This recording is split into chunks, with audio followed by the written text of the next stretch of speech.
Europe 1. Le journal de 8h sur Europe 1, Fanny Marceau. Bonjour Fanny. Bonjour Dimitri, bonjour à tous. On va gagner la guerre face au narcotrafic, c'est ce que disait Bruno Retailleau, l'ancien ministre de l'Intérieur, il y a 2 semaines sur Europe 1. Mais la victoire semble encore loin. C'est ce que montre cette nouvelle attaque contre des policiers en pleine intervention à Castres mercredi soir. 3 fonctionnaires ont été légèrement blessés par des tirs de carabine dans le quartier sensible de La Mêlée. Et ce n'était pas la première fois que les narcotrafiquants faisaient retentir leurs armes à feu au pied des barres d'immeubles. De quoi terrifier les habitants, comme a pu le constater le correspondant d'Europe 1, Charles Lhuillier.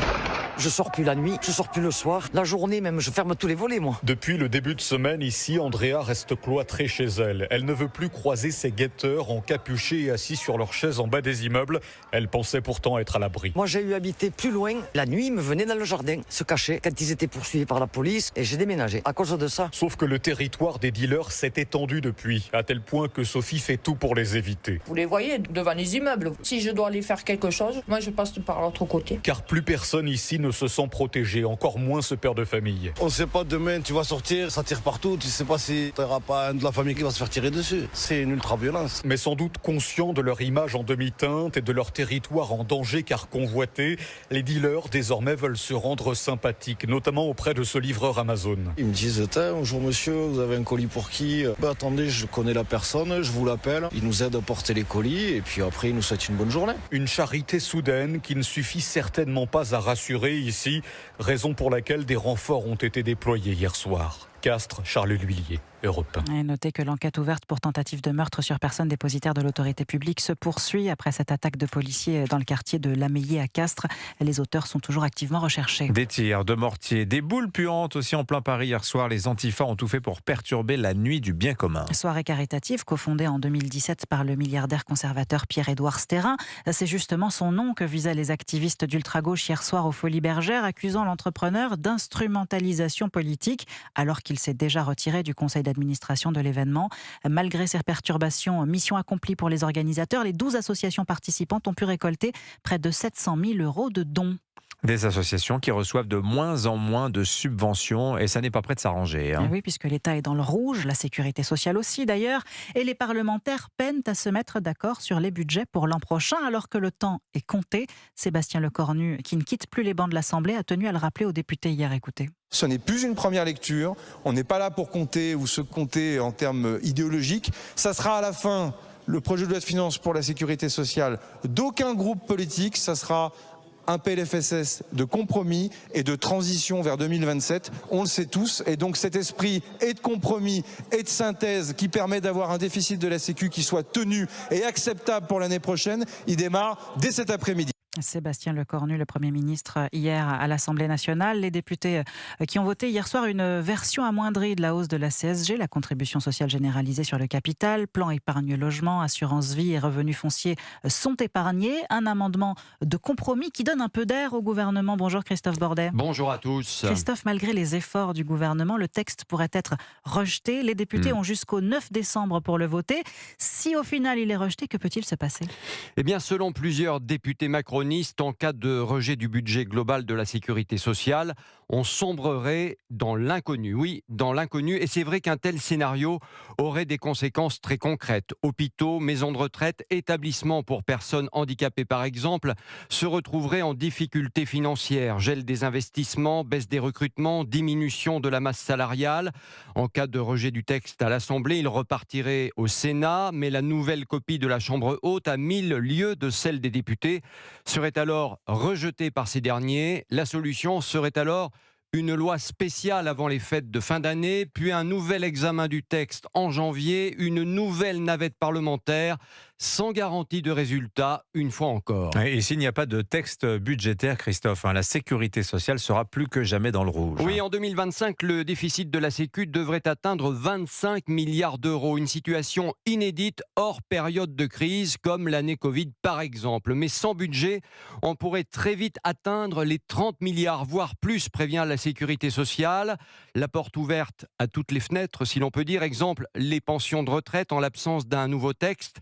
Elles progresseraient mécaniquement alors qu'un gel voté en bonne et due forme permettrait de faire rentrer 3,6 milliards d'euros dans les caisses de l'État qui, vous le savez, en a bien besoin. Merci Christophe Bordet. Notez par ailleurs que le gouvernement confirme ce matin s'engager à ne pas augmenter les franchises médicales, actant l'absence de consensus sur cette question. Vous écoutez Europe 1 matin, il est 8h06.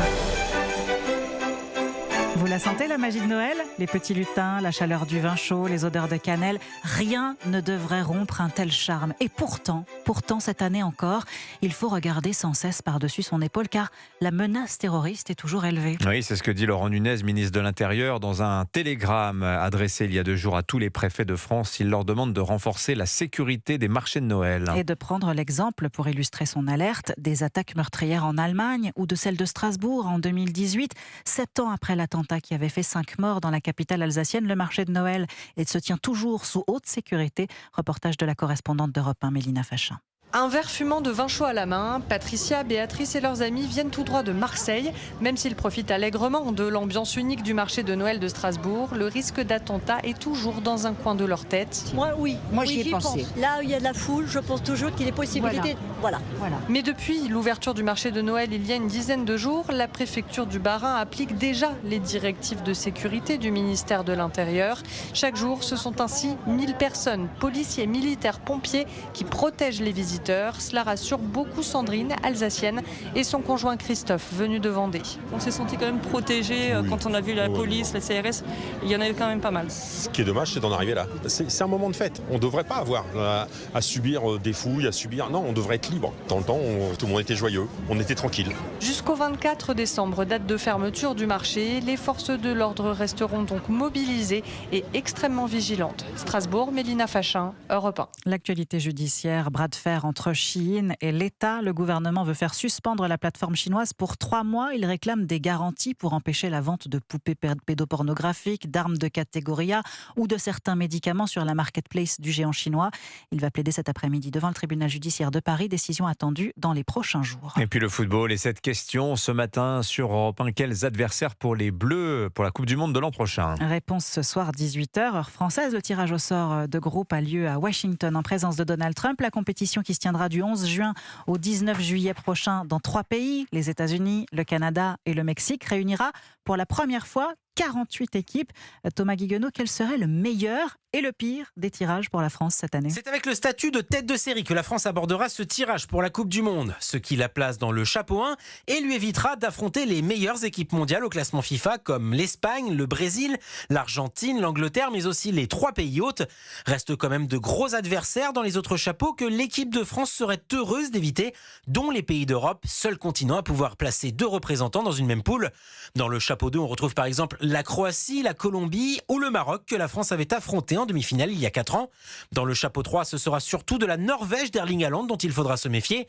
Enfin, pour le chapeau 4, rien d'insurmontable pour l'instant, mais attention, il reste encore 6 billets à aller chercher pour ce mondial et 22 équipes sont encore en lice. On pourrait donc y retrouver de gros morceaux comme l'Italie, le Danemark ou encore la Turquie.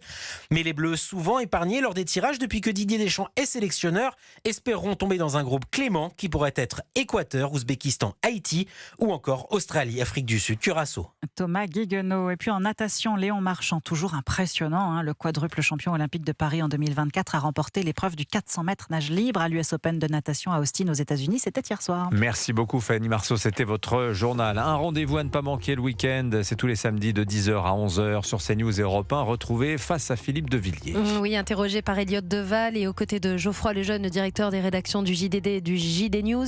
Philippe de Villiers passe en revue toute l'actualité de la semaine. Face à Philippe de Villiers, c'est donc tous les samedis de 10h à 11h sur Europe 1. Allez, restez avec nous à partir de 8h30. Vos signatures du jour, Catherine Ney, Eugénie Bastier. Dans un instant, c'est le député Ensemble pour la République des Yvelines, Charles Rodwell, qui est l'invité de la grande interview Europe 1 CNews face à Romain Desarbres. Bon réveil avec Europe 1, il est 8h10.